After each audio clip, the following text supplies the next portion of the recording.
issue about cameras being installed all over town. This is in regards to, the traffic accidents, the road traffic accidents that are taking place in Zimbabwe. So Honorable Ziyambi did give light on that. So we do expect this to be tabled today in the upper house. So this is one of the issues that we expect to be hearing today. But for now, let us follow the proceedings to see what is going to be discussed and what we look forward to hearing. Mining Development, Honorable F. Mona, Minister of Transport and Infrastructural Development, Honorable S. Sivanda, Deputy Minister of Higher and Tertiary Education. Questions without notice.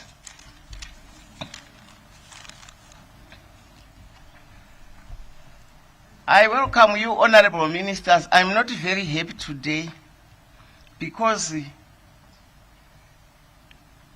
I cannot explain. I have a whole page here of apologies, and some are not even sending apologies now. Themselves, they are fed up. Anyway, Honorable Chapudza, Kapudza, Chapudza. Okay, Honorable Chapudza, Honorable Mboa, Honorable Mohadi, Honorable Vumo. Yes, Dakukuziva Manchi. The others I will call you later. Can we start with Honorable Chapudza? Ndinokutendai mubato wechigaro nekutendera kuti ndibvunzewo mubvunzo. Mubvunzo wangu uchange wakanangana kuna gurukota rinoona nezvetransport, Minister Mona.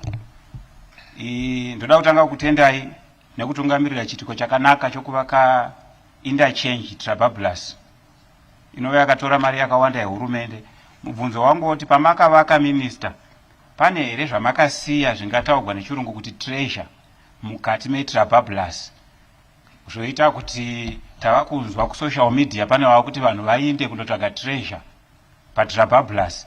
Hazvizokonzeri here kuti pachivakwa chakanaka chinoshamisa vanhu muvavone vabata mapiki vachinzi vari kutsvaga treasure yakaadvertiswa musocial media kuti yasiyiwa painterchange yedu? Ndatenda.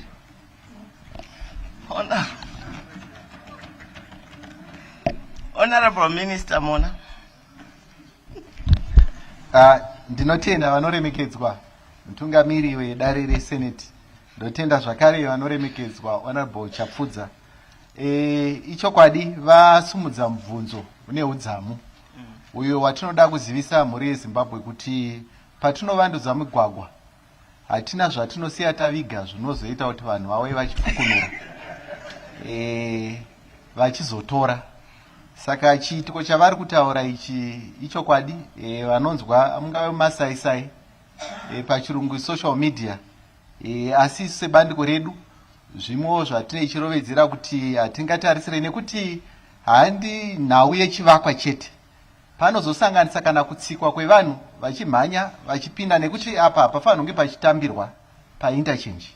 Saka ndinozivisa kuti dzimwe dzenguva kunyange bhaibheri rinoti unogona kutadza nekusaziva, asi kana uchinge warairidzwa kuti izvi zvinokonzeresa njodzi kuvanhu, chimwewo chinangwa chatiri kumhanya nacho tichingozivisa mhuri yeZimbabwe chiti hongu ingave mugwagwa hatitarisire vanhu kuti vange vachitambira mugwagwa, uyezve hapana chatinoita siya tafushira mugwagwa imomo chingazoda kuti vanhu vave vachitora. Ndinotenda.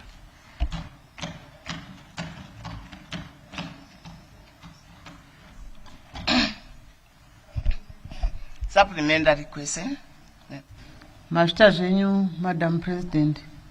Ndotenda ona Honorable Minister wedu nemhinduro yavapa.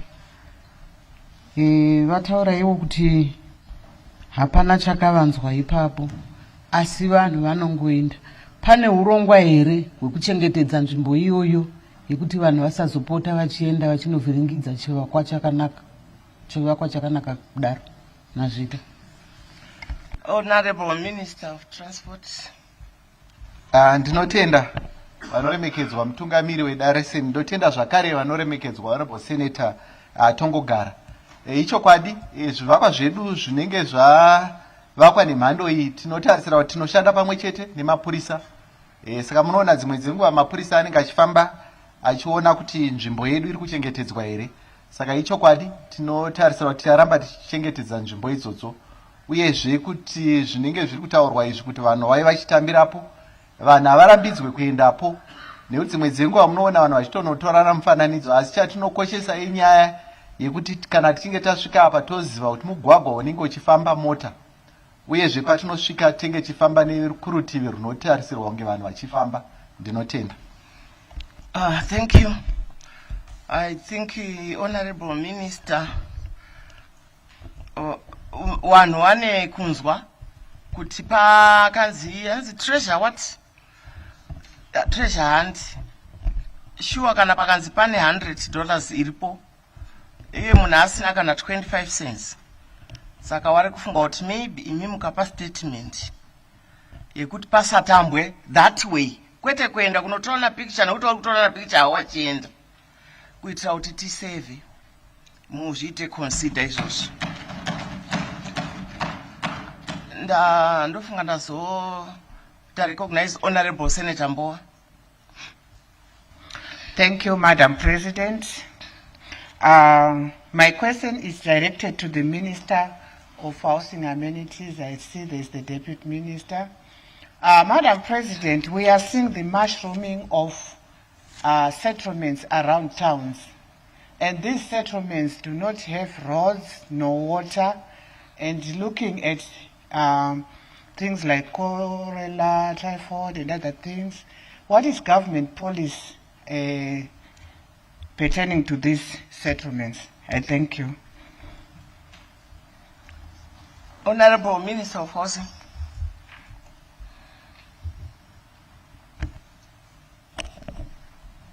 Thank you, Madam President.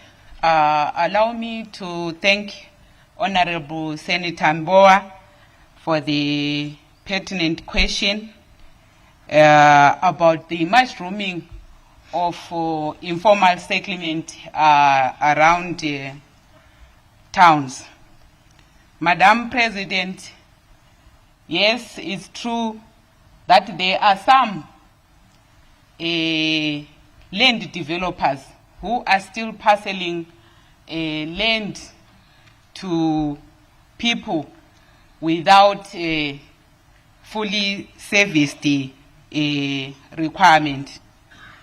Madam President, before, land developers used to develop land without putting a proper infrastructure in place.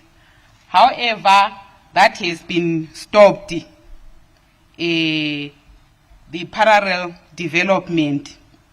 And in a way of correcting that, Madam President, we have a policy in place under the regularization and the sanitization program, where we are saying all land developers or individuals who want to put up a settlement should first fully service the land.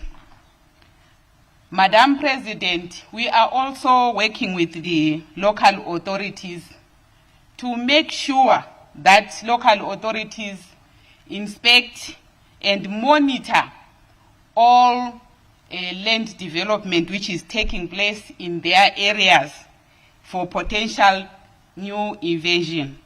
So I submit, Madam President. Thank you, Honorable Minister. Supplementary, Honorable Senator Chief Charumbira. Thank you, President. May the Minister clarify not only about new settlements, but what you call land developers. Sometimes we call them land barons. Is there a distinction between land barons and land developers? Because land barons also want to be known as land developers. And the disaster that was caused by the community, the disaster was caused by, we call them land barons. They cheated the people, they took money and said they are constructing good houses. And then they ended up not developing the infrastructure like roads, network, and not even providing proper sanitary facilities. Kumekune mablaya toilets nanas 10 years after yet wakatola mali. Are we doing anything? Thank you. Honorable Minister. Thank you, Madam President. I would also like to thank Honorable Chief Senator Charumbira. Madam President, we are struggling with controlling land developers in terms of compliance. What is happening, there is private land, Madam President, which is only privately owned. We also have state land. On state land, Madam President, that's where we have control over. However, to the private land, we are still encouraging that they should comply with the laws and policies that govern the development of the settlement.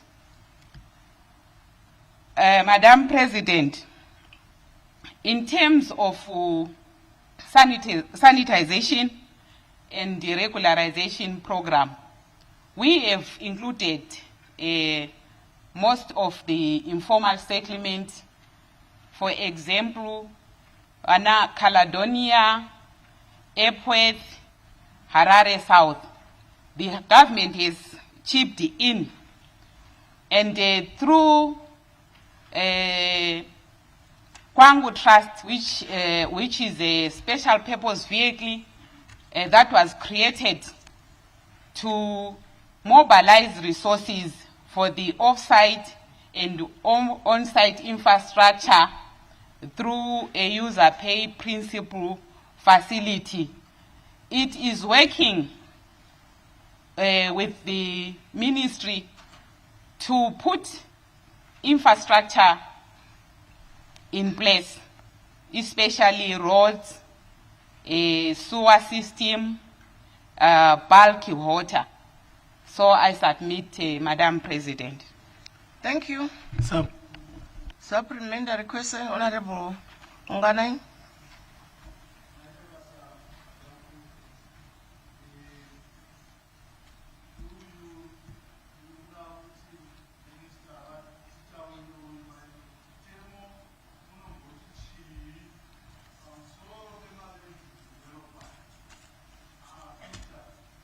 Land developers akuita kuti hurumende istruggle kwa controller. Honorable Minister. Thank you, Madam President. I would also like to thank Honorable Senator for the question on the issue of land developers and that why is the government failing to control the land developers. It's not that the government is failing to control the land developers, Madam President. We have got a framework, a statutory instrument, the policy, even the Constitution of Zimbabwe, that is supposed to guide all the development that is taking place in terms of housing delivery. The land developers, they know exactly on the processes that they should follow before any settlement takes place. That's why I said our policy does not allow for any settlement to take place without fully serviced. So I submit, Madam President. Thank you. Honorable Senator Vumo. Thank you, Madam President. I wanted to direct my question to the Minister of Industry and Commerce, or in his absence, the leader of government business. He is not in the house. Even the leader of the house is not here. Thank you. Once he comes in, we will give you the chance to ask. Thank you, Madam President. Honorable Senator Shiri. Thank you, Madam President. My question is directed to the Honorable Minister of National Housing and Social Amenities. Honorable Minister, Zimbabwe is facing a critical housing shortage with a national deficit exceeding 1.5 million. What measures have you put in place to address the shortages of social housing for the citizens of Zimbabwe and also persons with disabilities? I thank you, Madam Minister of President. Housing. Thank you, Madam President. Thank you, Honorable Senator Shiri, for the question. Madam President, yes, we are short of more than 1.5 million houses. Madam President, allow me to say that during the implementation of NDS 1, we were in short of 2 million houses. However, we managed to deliver 1 million houses during NDS 1. We are working on delivering another 1 million houses during the implementation of NDS 2. On social houses, Madam President, this is mainly the responsibility of the government and the local authorities to cater for the marginalized, minority group, people with disabilities, and those who cannot afford to pay rent. The government has come up with a strategy, Madam President, innovative financing models to lower the cost of delivering these houses. For example, Madam President, we have got Dzivarasekwa flats. Those are under social housing. We also, under the same program, have got, we built a Binga for the flood victims. We also have Cholocho. The houses were built for the flood victims. Those fall under social houses, Madam President.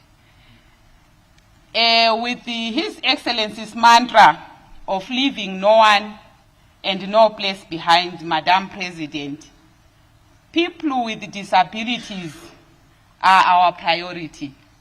We have a percentage, 10%, for all the social houses that we construct to be allocated to the people with the disabilities.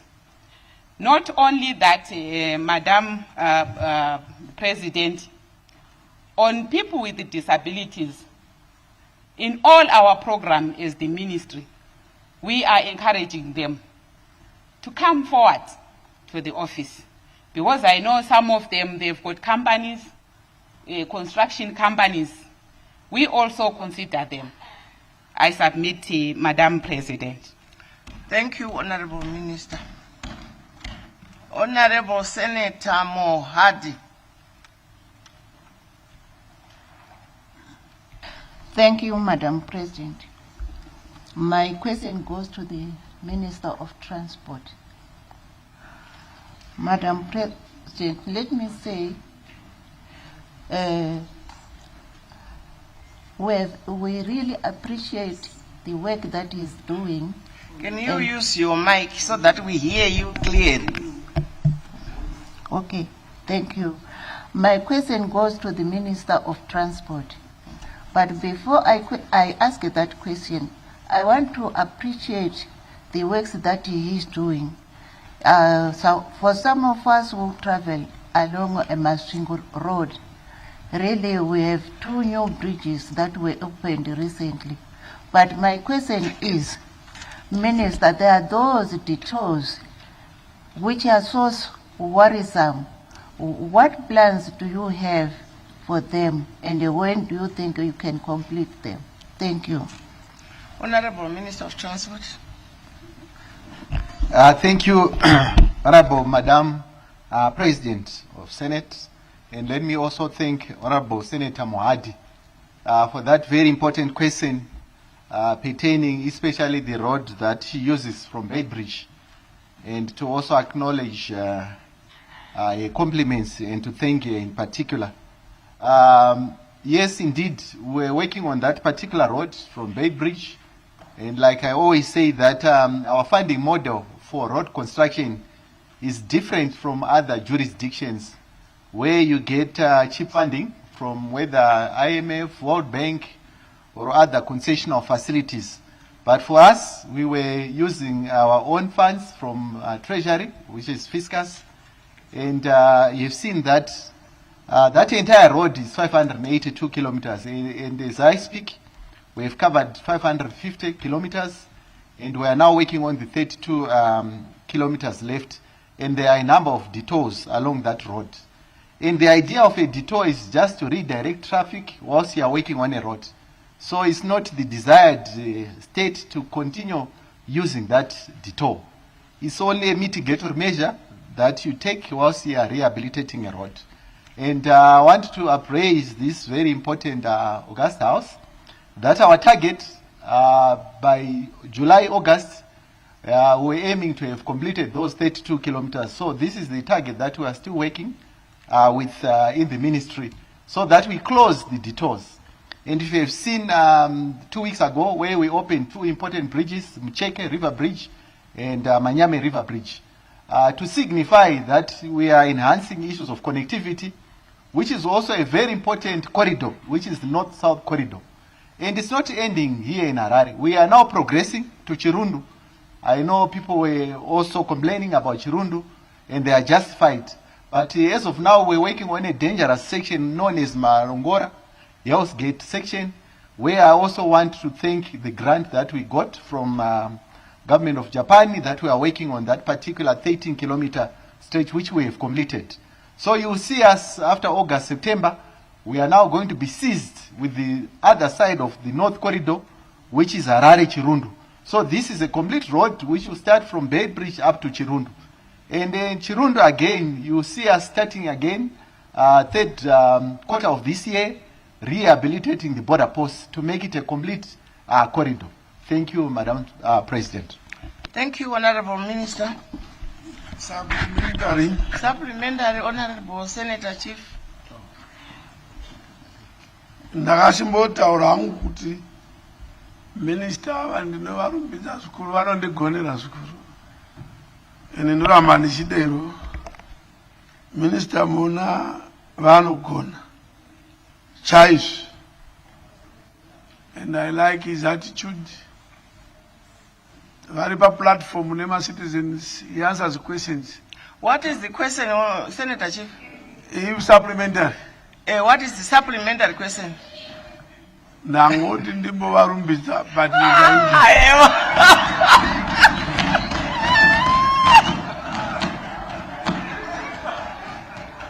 Minister, ndichivarumbidza ndanchikumbira kuti because munogona towanhu vataisa marequest akawanda kumbirawo mubvunzo marodzi vari kuita hatina kana doubt chiri kufamba. Tinokumbira kuti nyaya information system, you are a very dynamic minister. Tinoda kuti tive neway, I know mungangoti makazvironga but hazvi kuonekwa munhu akaona zipothole rakashama rodi yose munototi munhu atevera sure kwangu unowira umu. Method yokuti ndinongodai tokumbirawo mutaure pamaiki kuti zvinzwike. Alright. Chakapfuta asi akashekaenda muita. Chakapfuta. Oh ya chakapfuta zvakanaka. Ndiri kungoti minister kune kunoitika kungoona kuti all of a sudden paita zipoto rakakurisa zvingangokanganisa vanhu.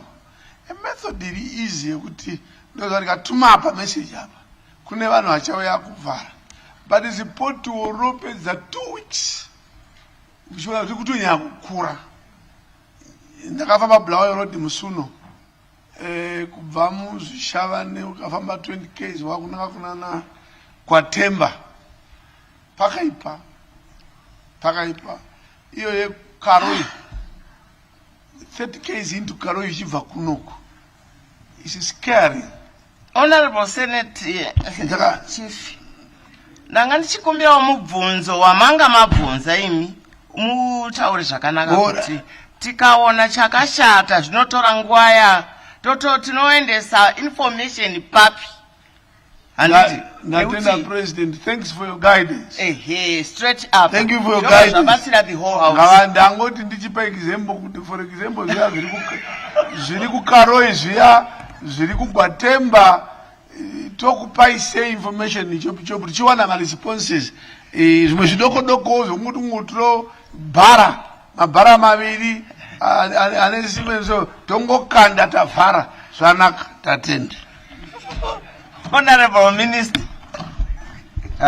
Ndinotenda vanoremekedzwa mutungamiri weSenate, ndinotenda zvakare vanoremekedzwa Mambo Charumbira Shumba, maita basa. Ndinotenda zvikuru nemubvunzo wavasimudza unoita kuti tijekesere mhuri yeZimbabwe. Vanoziva takambofambisa dzingave nhamba dzembozharunhare tikatenderedza kuti kumaprovince kwedu kune anonzi maprovincial road engineers kuitira pane paitika dambudziko vanhu vavabate. Asi takaona kunyunyuta zvakare kubva kusocial media vanhu vachiti handiro basa redu rekuudza vanhu, asi sekunzwa kwamaita zvisataurwa namambo zvakakosha. Asi tiri kupfuurira mberi kuita pachirungu yatinoti platform sekutaurwa kwaitwa naHonorable Senator. Munhu paanenge aona zvakadaro anongoenda paplatform yedu otizivisa, isi tobva taziva ingave province nenzvimbo. Saka izvi ndinozvitenda zvikuru kuti ndo zvatiri kushanda nazvo neve-ICT department redu vachishandawo neministry zvakare kuti tinge tiine chirongwa chekuti vanhu ruzhinji rweZimbabwe rurerukirwe kuti panenge paitika dambudziko vanobva vazivisa.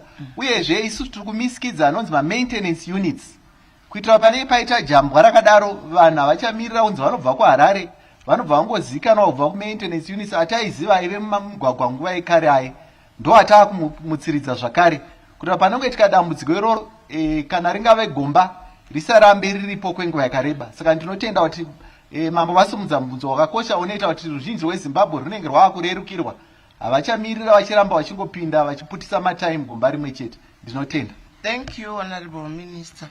Supplementary question, Honorable Chaputsa. Supplementary yangu inoti kuna minister wedu wezvemugwagwa hazvingavi nyore here kuti kana zvanga zvichiita minister kuti road idzi dzinogona ngofambika chero neimwe timu yamungagadzira kuti pave kanoda pavhiki pamunogona kuti vafamba vachiinda neroad yoBulawayo vachionawo mamiriro aya yakaita, nokuti tikada kutanga kukufonerai namakomba arimo mogona kuita zuva rese muchingoanza mugotoshayiwa kuti point chaiyo pauda grid reference kuti unatsa kubata kuti gomba iri rataugwarisiro riya here rambofonegwa. Saka ndichiti mungagadzirawo timu here ingafamba zvayo pavhiki ichifamba mumahighway edu ichionawo condition inenge yakamirira road dzedu kuitira kuti tirege kurasikirwa neupenyu. Ndatenda. Honorable Minister. Ndinotenda vanoremekedzwa mutungamiri weSenate, ndotenda Honorable Chapfudza. Ichokwadi izvi kusanganisa neni ndinowanawo nguva yekuti timbofamba mumugwagwa iyoyo nemainjiniya angu kuitira kuti tizive panenge pakashata. Tinotenda kuti mainjiniya andataura anotungamirira maprovince ndo rimwe ribandiko ravanofanira kuita zuva nezuva, vanofanira kuziva migwagwa yavo kuti pakati pashata pogadzirwa nekukasika. Saka ndinodayira ndichiwirirana navo kuti zvinhu zvinenge zvida kuitwa nekukasika ticharamba tichikurudzira mubandiko redu reministry. Ndinotenda. Thank you. We have other ministers who have come into this house. Honorable Eigata, Deputy Minister of Primary and Secondary Education. Honorable Waisimbane Gawi, Deputy Minister of Energy and Power Development. Honorable S.T. Kwidini, Deputy Minister for Health and Child Care. Tinokumbirawo kuti kana tichiuya kunoansa ma questions tiuyewo panotanga house. I have noticed that every time munouya tatoneta kubvunza vamwe vari muno tichingodzokorora inyaya yekuti munenge musina ma-ministers. You are welcome, honorable ministers, but next time tokumbira musvikewo in time.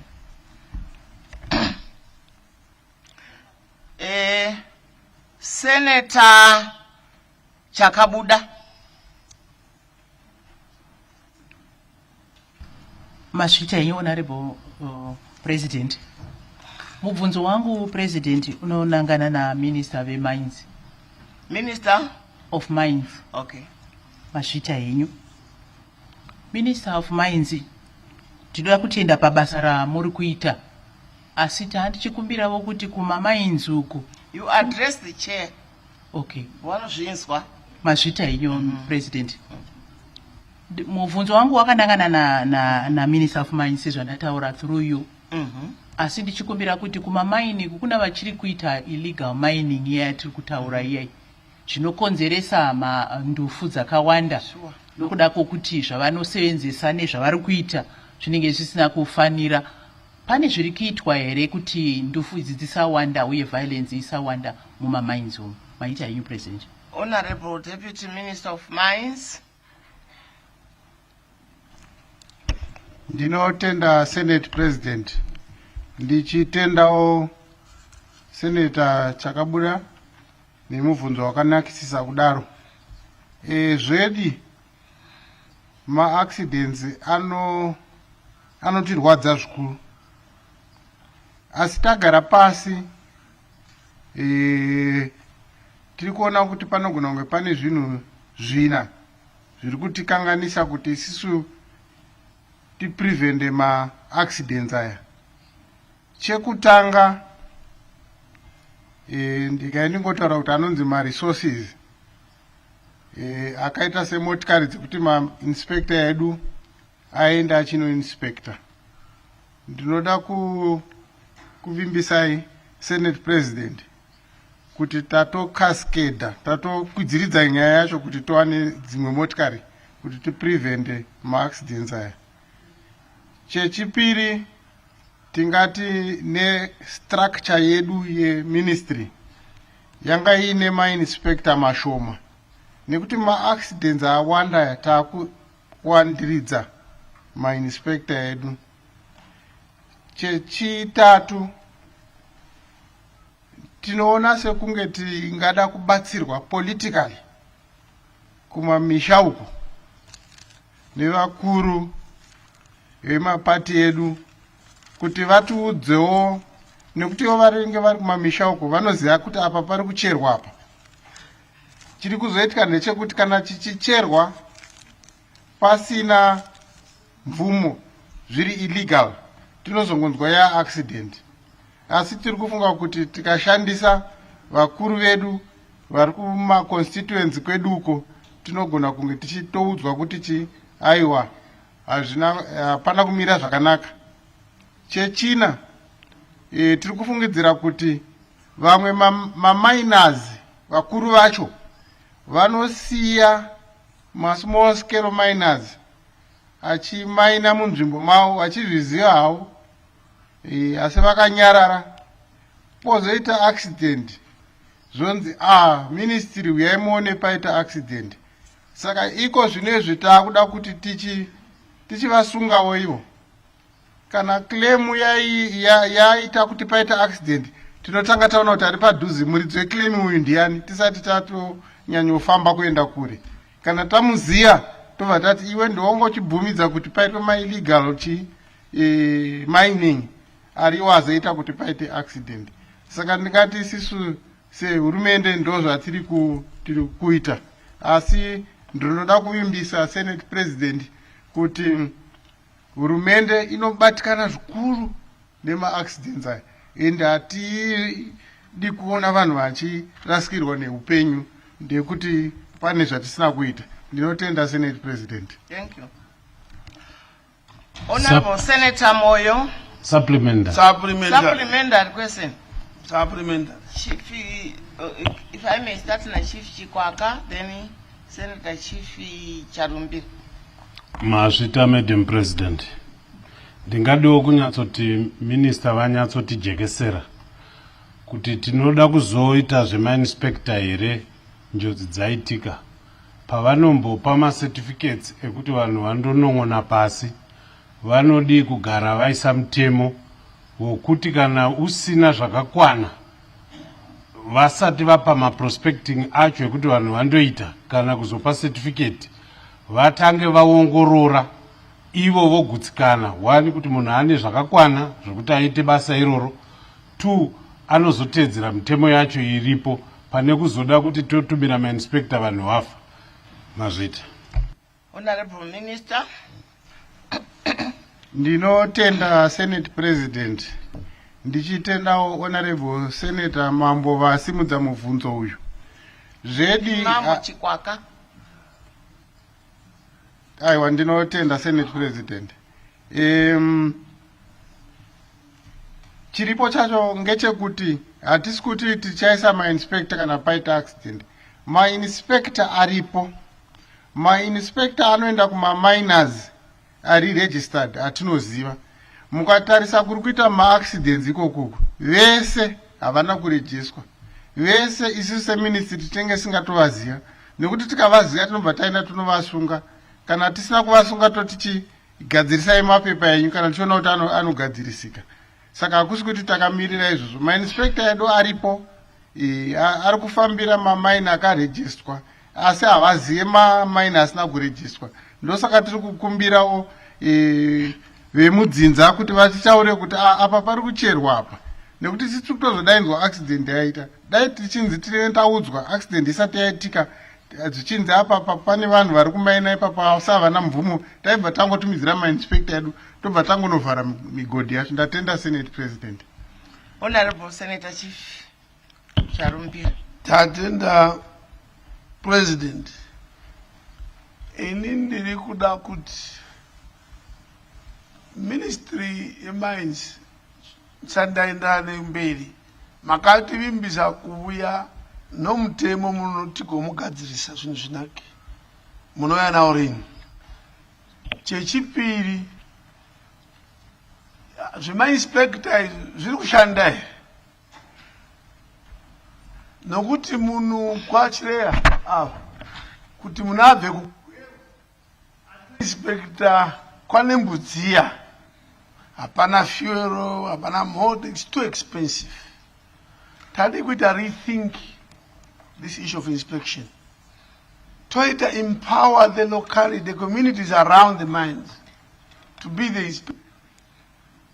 Mi muchingoshanda navava vachikupai imwe expertise. Hazvishandi kuti mubve kwamobva muchidi mainspector vaine maziso mapurisa neneighborhood inobatsira kufanira kubata mbavha. Ngatimbogara pasi nemadzimambo. I want to propose, President, gai pasi nemadzimambo kana nemakanzuro tiri 1 tiwirirane kuti tikaiti kupei inspection isu mungangoti kuzoda engineer zoda zvimwe hazvidi engineering. Zvongoda kuti munhu angoziva kuti kufa list 1 2 3 4 hazvidiwi engineer izvozvo. Chero grade 7 rongoitikavo kuti maini iyi haina chakati chingova list like this. Hazvidi munhu unobva kure kuti waindi engineer achifamba 100 kilometers. Order, Honorable Senator Mambo. Can we have a question, Honorable? Can you go straight to your question? Thank you for the guidance. Thank you very much. ndine shungu dzokuti vana vavone kuti model yavo iyo vari kushandisa inspection yatikanganisa haisi kushanda kumisha uko. Tiri kuwana kwangu gore rapera kwakafiwa navanhu vaviri muzvimaini izvozvizvi. Asi problem pamuno munoitichi nzvimbo yavanopega iya munoitichi claim pamunomupa uya sorry alright. The question ndeyekuti munodi kuti pamunopa claim munhu zvizikamwewo nelocality nemasambo kuna mambo kuti apawe claim panapa. Vanhu vaya nechirungu chandakamboziva they are enclaves anenge achini island wangopfuura nopochero sabu kunosungwa ndine claim yangu mines. There is no relation between the chief traditional leader and the mine owner. Pana ukama ne ministry futi musuwa muchavaka that triangular relationship zvinhu zvicha improve. Tatenda. Honorable Minister. Ndinotenda Senate President. Ndichitendawo Honorable Senator Mambo vasimudza mubvunzo wekuteedzera uyu. Ndinoda kutaura zvedi sekutaura pandamboita. Tinoda kushanda necommunity kuitira kuti itibatsire. Chekutanga itiudze kuti apa pane munhu ari kuchera ipapo asingabvumidzwi kuchera. Kana vatiudza tinonopafambira ipapo tomunyoresa nainspekta wedu anenge achiziva kuti munzvimbo yangu iyi ndine mamaini madiki akawanda sezvizvi. Ofamba ikoko achinotarisa zvedu kutaura kwavari kuita. Tine atinoti ma-she agents we-social health and environment vanozonotarisa voona kuti maini ine njodzi vobva vamisa kucherwa kwemaini iyoyo mpaka yagadziriswa. Ndinoda kutaurawo zveSenate President. Mainspector edu tine mainspector paprovince yoga yoga. Pamaprovince edu ese tinenge tine mainspector mairi kana matatu vanenge vachifambira migodhi iyoyo. Mainspector vanenge vachitariswa kuti vatarisa here mamaini kuti haana njodzi. Chekutanga vachibva vaonawo kuti zvedu zviri kubuda mumugodhi umu ndizvo here zvinofanirwa kubuda, nekuti tinogona kungotaurwa kuti mumugodhi umu muri kubuda zvishoma shoma imo muchibuda zvakawanda, nemari iri suppose kuendawo kuhurumende yobva yaita sei, yobva yaita shoma. Ndingati ndo zvandingasubmita izvo Senate President. Atenda. Thank you, Honorable Minister. In my list, I've got Honorable Senator Moyo. I will follow this list which was left by the Honorable Madam President. Ngiyabonga President. Madam President, unika leli thuba ukubana ngibe nombuzo. Umbuzo wami uzoqondana lo Minister wezokugebha ezemgodi. Uminister ngicela ukubakwazi uminister wezemine ukuthi khona umthetho uthini ebantwini ama investors agebha endaweni zemizi lendaweni zemgwaqo. Ngathi nginanzelela umgwaqo osuka eMbalabala osiye eSishabane netha sibona kugejiwe kuzokufika emigwaqweni awusingozi yini, umthetho uthini. Sinanzelele futhi indawo ye Red Cliff imizi sibona izindlu zicracker, ama investors esithi ngama China bayagebha lapho. Umthetho uthini? Umthetho wethu ezweni umehluko yini ebantwini beZimbabwe labantu abanjengama China yini, ngoba sibona kugejwa yonke indawo. Yabo. Honorable Minister of Mines.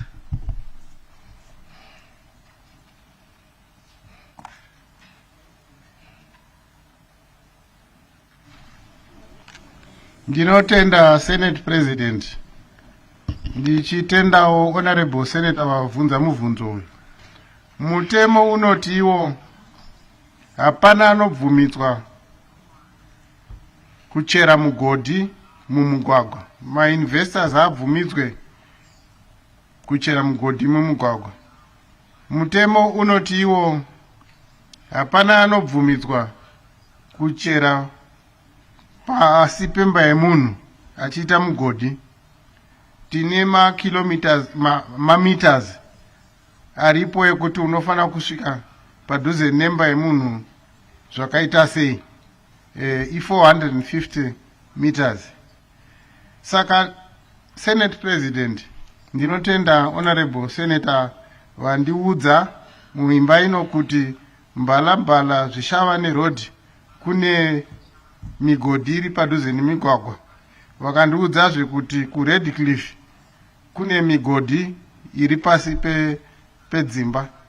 Iyi migodhi ministry yedu yanga isingaizive, asi tinotenda nekuti takutoenda ikoko tobva tatoona kuti tazvigadzirisa. Ndatenda Senate President. Thank you, Honorable Minister. I recognize Honorable Munemo. Honorable Munemo. Oh. Okay, it's okay. I think she made a mistake. Honorable Bima, then Honorable Mzerengwi, Chief Chikwakwa, then Honorable Senator Elisfand.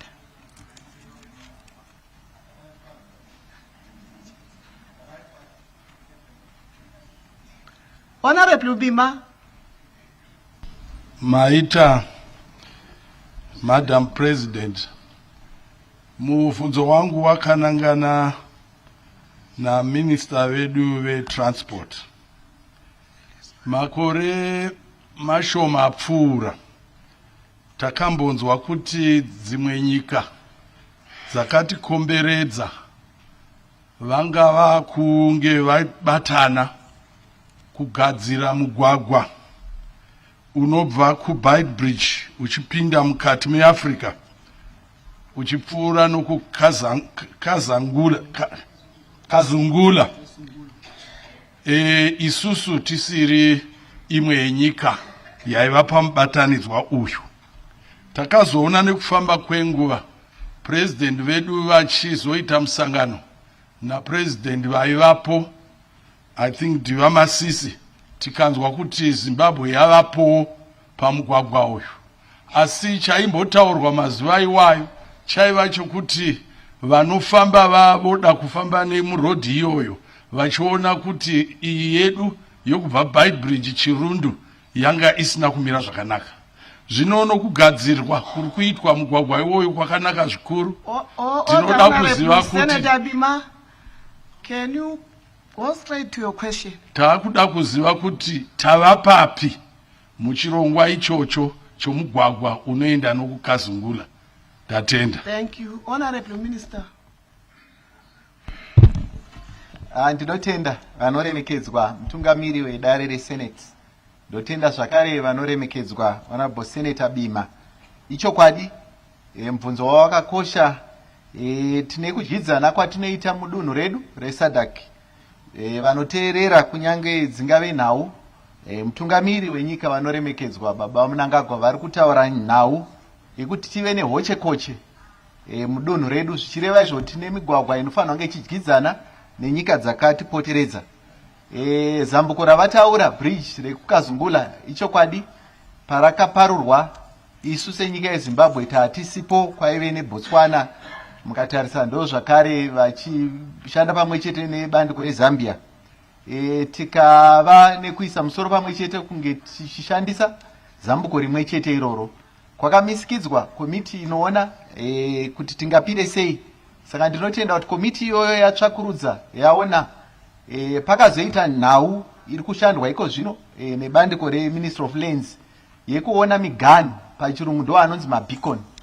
Saka kuti patinosangana nyika idzi, nekuti panosangana nyika dzakati wandei, hazingova nyika mbiri idzi dzatiri kutaurawo, ndo pamune muchionawo nhau yekuti Botswana inenge iripo, Zambia inenge iripo, pane kutaurikawo zvakare Namibia inenge iripo, tozoti Zimbabwe. Saka pane pachida kuoneka kuti tiri kudyidzana sei angava mabhikoni. Saka ndo patakamirira, uyezve vazhinji vaiti mota dzaakuenda neikoko.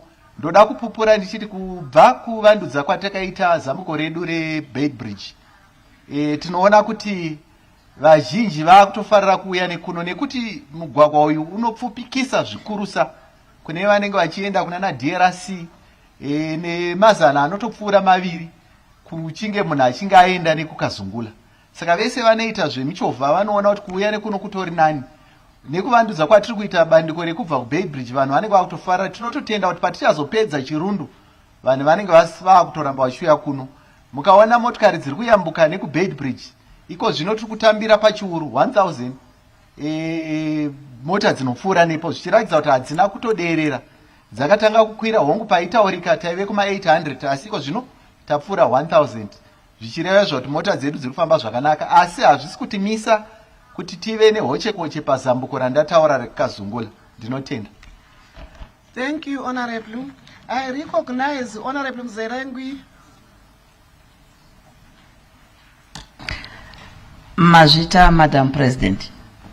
Madam President, mubvunzo wangu unoda kuenda kuMinistry of Finance asi handisi kuvaona. Zvakanangana neMinistry of Transport. Chiitiko chatakasangana nacho masvondo mairi akapfuura, Madam President, chakanangana neroad yeVictoria Falls. Kwakanga kuine conference yeUnited Nations yetourism yakanga ichiparirwa naFirst Lady vedu Dr. Auxilia Mnangagwa. Mabhazi akapuwa kumaprovince nyika yese jekerere musi wa28, program iriko musi wa29. Asi mabhazi akazosvika musi wa29 midnight, mamwe akasvika musi wa30, program yakatopera nokuda kweroad yeVictoria Falls. Ndiri kuti Honorable Minister, hazvigoni here kuti tinombonzwa hameno zvinonzi verament, zvimwe zvimari zviya zvinembe zvakachengetwa padivi kuti zviunganidzwe Victoria Falls road igadzirwe, nekuti tikatarisa mari yakabhadharwa mabhazi ikatakura vanhu vasina kuzosvika. Mavunza mvunzo, it's okay, let the minister respond. Zvakanaka, Madam President. Yes. Ndanga ndine umwe wa Minister of Mines, ngondibvumirai. Only one question, Honorable. Tatenda, Madam President. Honorable Minister, can you respond? Ndinotenda mtungamiri mukuru weSenate, ndotenda zvakare vanoremekedzwa Honorable Senator Mzverengwi. Ichokwadi vasimudza mubvunzo une mugwagwa wakakosha zvikurusa. Tinoona kuti vanoshanyira nyika dzedu vanenge vachida kuenda kunoona mapopoma avataura kumusi waTunya Victoria Falls, inova mugwagwa wakatikoshera zvikuru unobva kuBulawayo wakananga kuVictoria Falls. Vamwe vanenge vachibva nekuBeitbridge zvakare votanga vapinda Bulawayo vakananga zvakare kuVictoria Falls. Chandoda kutenda ndechekuti tine mutungamiri wenyika vanoteerera president vedu vaMnangagwa vanzwa kushungurudzwa kwemugwagwa iwoyo. Tinoziva kuti pane vakambotenderedza vachiti mugwagwa iwoyo ane madhishi anowanikwa mukati mawo.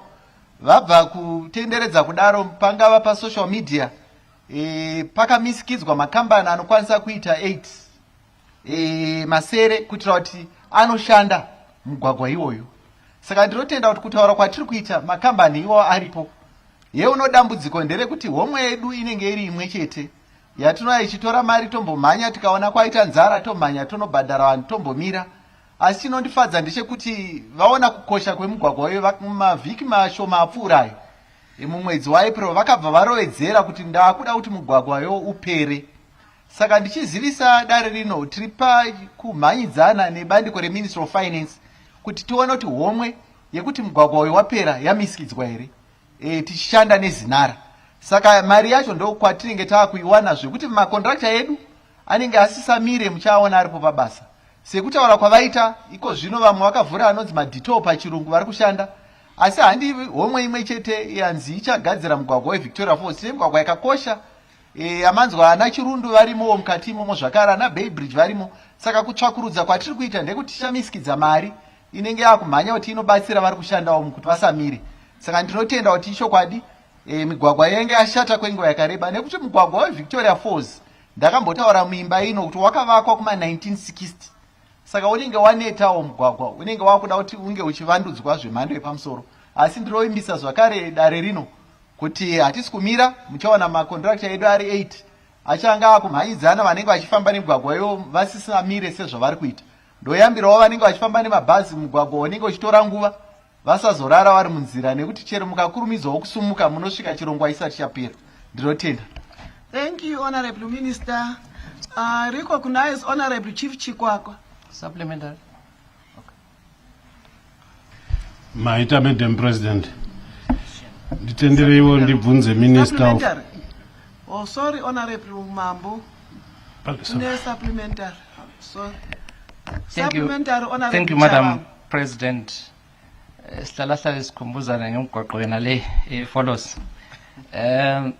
We appreciate, Honorable Minister, the opening of new corridors and resurfacing of major roads in the country. My supplementary is that ZIM stats indicate that accidents and fatalities have increased by 8.5% from 4.8% in the year 2024 to 2025. So what is the ministry doing in order to mitigate these accidents? Is the opening of these new corridors a creation of these fatalities? So can you kindly please, I will appreciate a response to that. Honorable Minister. Thank you, Honorable Madam President. And let me also thank Honorable Senator Chavangu for that very important question, which is also a plea to the people of Zimbabwe to say, as much as we are rehabilitating our roads, we've witnessed an increase in road accidents like what he has alluded to. And it's true. Normally when you go through, even if you check where these accidents are happening, it will be a proper nice stretch of a road. And people have been speeding. And through our Traffic Safety Council of Zimbabwe, awareness programs day in, day out, you see us on the roads, on television, print media, highlighting the essence of upholding road safety. But it seems people are not adhering to that. And again, whenever you travel, especially, and I was saying to my officials from the ministry, is it that at the moment we rehabilitate a road, is it a desired scenario that people want to navigate through potholes so that they don't speed, which is contrary to trafficable roads that we are advocating for? And we've been wondering, wherever we've got designated roads that have got specific speed limits, but people are not respecting that. And we'll continue, we will not stop, we'll continue preaching the issues to do with safety on our roads. And also from this August House, as we go back to our constituencies to preach the good news that as much as roads are being rehabilitated, we need to adhere to specified speed limits on our roads. And I'm sure if we do that, one day we'll win as a country. But it's saddening that we are losing, now it's almost 7 lives per day on our roads. And given the magnitude of our population, where we are about 60 million, and we are losing over 2,000 souls per annum, is something that cannot be condoned. And I'm appealing again to the people of Zimbabwe to say, not only those who are actually being killed on our roads, but others are being injured, thereby causing a necessary burden to benefit to those who will be living, and also those who will take care of those kids that will be left by the disease. So it's also something that we need to take cognizance of the fact that as we partake on our journey, we must pay due regard to issues of safety on our roads. Thank you, Madam President. Thank you, Honorable Minister.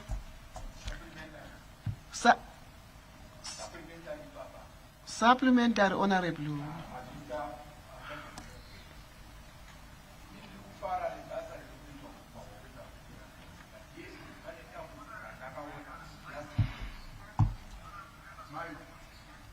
era kutaura pamarari.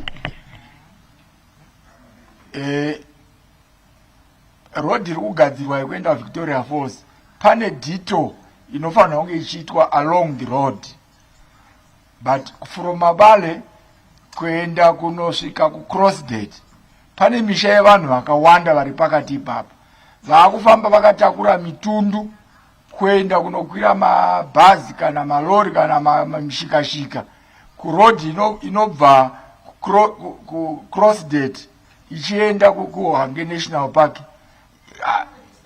It's now specific. Can you ask a question? Mubvunzo wangu ndokuti madhito anoiswa panoenda unokuwadza mumwe mugwagwa here kana kuti anongoiswa along road yacho iri kugadzirwa. Mazvita. Thank you. Honorable Minister. Ndinotenda vanoremekedzwa mutungamiri wedare rino reSenate. Tinotenda zvakare Honorable Senator Gotora nemubvunzo wawasimudza unova wechinyunyuto chakambosumuka kunzvimbo yavataura yekuti tine dito redu rakapinda nemugame park. Vazhinji vakanyunyuta kuti taakuvhiringa mhuka, taakuvhiringa magariro evanhu, zvinova dziri kodzero dzavo zvakare. Asi isu taona zvadaro takataura una contractor kuti tochikasika tochingovhara mugwagwa yo kamwe chete. Tinoona pane makilomita anokwanisa kuita 16. Saka iko zvino tavakuda kutonopedza mugwagwa yo tobva tavhura zvakare. Saka ndinovimba kuti dambudziko riri kutaurwa naHonorable Senator risisipo. Asi patinoita madito mumwe unokwidza mutengo zvakare wokugadzira mugwagwa. Saka patinoona panei paine mugwagwa unoshandisika ndo watinoshandisa.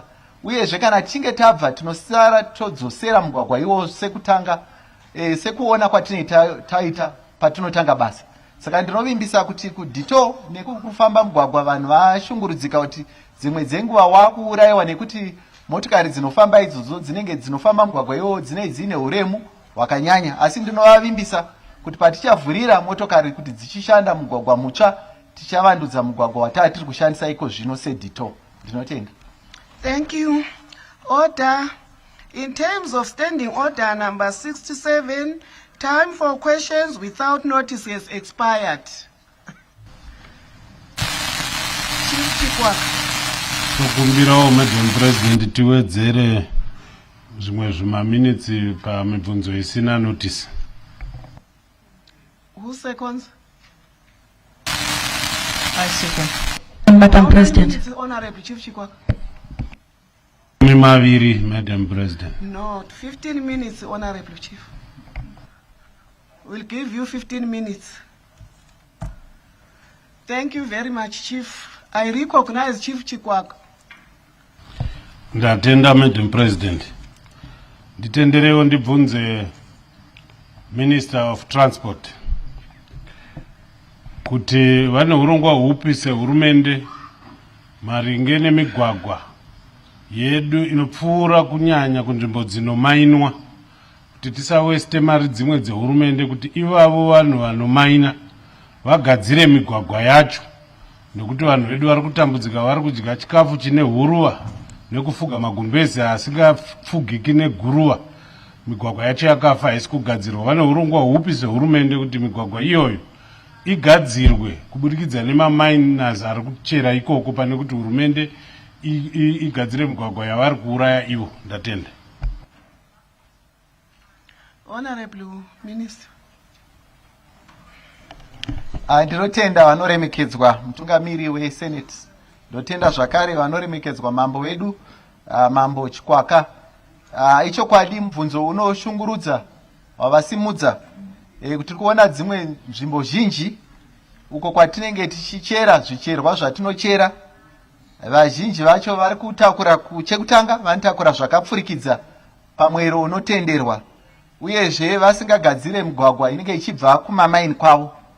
Uno dambudziko rataatinaro iko zvino tatisina mutemo unovarovedzera kuti vange vachigadzira. Taienda pachirungu inonzi moral suasion ikuvakumbirawo kuti tinge tibatsirana, asi vazhinji vacho kana vasingade kuti tibatsirane hatina zvataikwanisa kuita. Ndinovimba kuti pari kumisikidzwa mutemo unoendera maringe nezvekumines, tiri kuendawo tichipawo kurudziro yekuti tizenge tichishanda nemamines iwo vachitenderwa kuti vange vachipinda pabandiko rekuvandudza mugwagwa. Asi uyezve ticharovedzera kuti kubva kune mamaini edu makuru isu tichamisikidza anonzi maway-bridge anoita kuti zvinenge zvakutakurwa ikoko tinenge taakuonawo kuti hazvisi kukuuraya here migwagwa yedu. Asi ndinotenda kuti ingave chirongwa chakanaka kuti patinezenge taakuona munhu achipiwa mvumo yekuti ange achichera zvicherwa obva arovedzerwa kuti zvimwe zvakapoteredza ingava infrastructure inenge iripo ange achivandudza. Asi hatisi kugumira ipapo, tiri kuona kuti kunyangwe nenjanji kuti vatu vasafambe mutunhu yakareba tinoita kuda kuona kuti njanji dzinosvika here kunenge kuine vari kuchera vakati wandei kana yange iriko nechekare dzichisimudzirwa nebandiko redu reNational Railways of Zimbabwe. Pachirungu ndo masiding amaimboona aipfuura nekwaimainwa ai ndo mamwe atinoita kumutsiridza kuti vanhu vasafambe mutunhu yakareba vachiuraya migwagwa obva vaendesa. Tapedzazvo tine migwagwa yatiri kuvandudza tichange taakurovedzera zvakare kuti panenge paakushanda njanji yedu zvine mutsindo sezvayaita kare ticharovedzera kuti hapana zvakawanda zvinenge zvifanira kufamba nemigwagwa mitsva iyi, zvizhinji zvinenge zvaakufanira kunge zvichienda kunjanji. Saka zvose izvi ndo kwatiri kuda kuti nange kuti tinge tichichengetedza migwagwa yedu. Ndinotenda.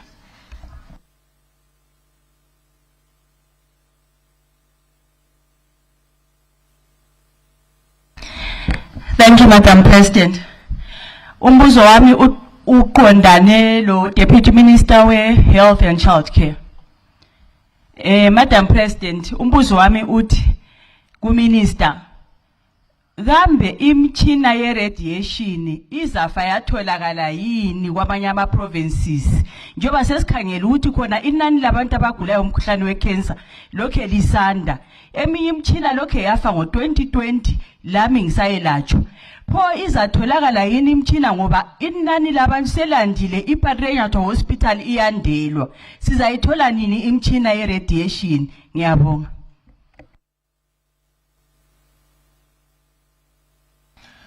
Ngiyabonga Madam President.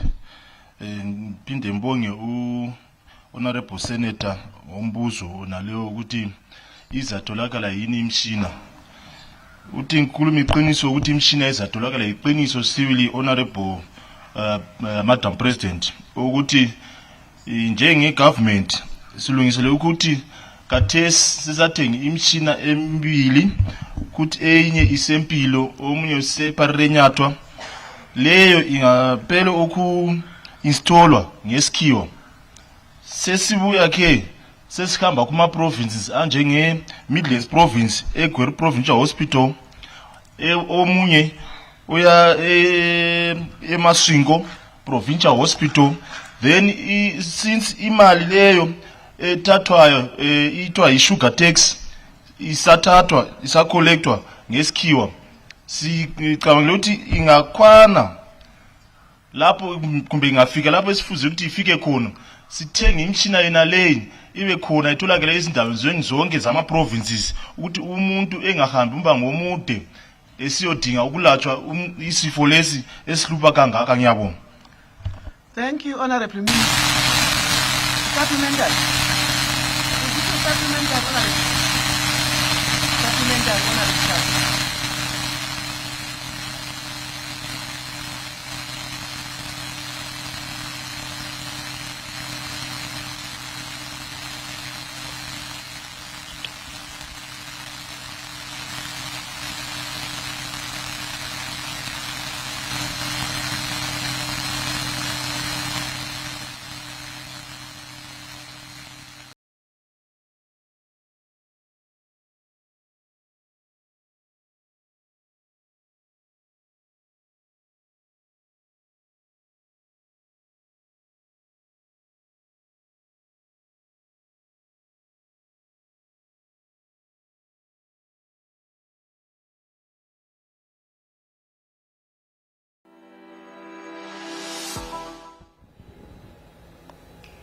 That was a very interesting conversation that was being had there in the Senate question and answer session. We had a lot of conversations being spoken about, mostly in regards to mines as well as the roads. We got to hear Honorable Mona being asked questions about potholes. You know that there's been multiple questions in regards to this, about the roads in Zimbabwe having potholes and what measures government is taking in regards to this. Honorable Mona did say that a maintenance unit is being put in place. So they're implementing a maintenance unit that is in regards to our roads to make sure that if you do report this on the ministry's platforms, you will get a quick response and the maintenance unit will be deployed to your areas in order for them to be fixed. Another question was also posed to the ministry, or rather to the Minister of Housing and Social Amenities. That is the National Housing and Social Amenities Ministry. And we got to hear Honorable Musa Ncube respond to this question.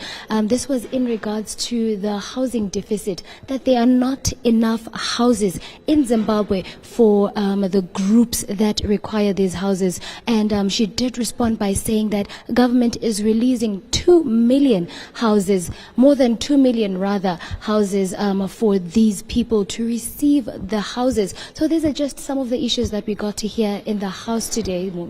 Yes, Tanaka, of course, and the issue concerning the mining sector is still recurrent in these discussions. Of course, today the members of the House of Senate were concerned with the mining accidents that are occurring in most mining communities, and they also implore government to ensure that all these mining activities that are going on around the country, they comply to environmental regulations. Yes. And also an issue also related to mining, which was spoken about in the discussion this afternoon, is the issue of the mining companies are contributing to the infrastructural development within the communities that are operating in. And of course, the Minister of Mines and Mining Development, Honorable Felix Mona, saying that there's a bill that is being crafted to ensure that they compel most mining companies, particularly those that are earning much, to ensure that they also contribute towards the development of the road infrastructure. That is right, Munya. And we also got to hear him speak more about this issue by also saying that people that are involved, which are the owners of the mine, who are allowing for illegal mining to take place, are also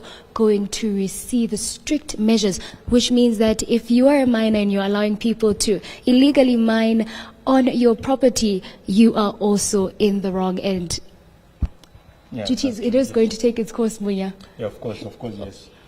So those are just some of the issues that we got to hear in the Senate question and answer session today. And it brings us to the end of our program. My name is Tanaka Mandofa, and I am not alone. I am with Munyaradzi. And please don't forget to follow us on our social media pages. We are currently live on our Facebook page. You can follow us on our Facebook page, Instagram, as well as on YouTube.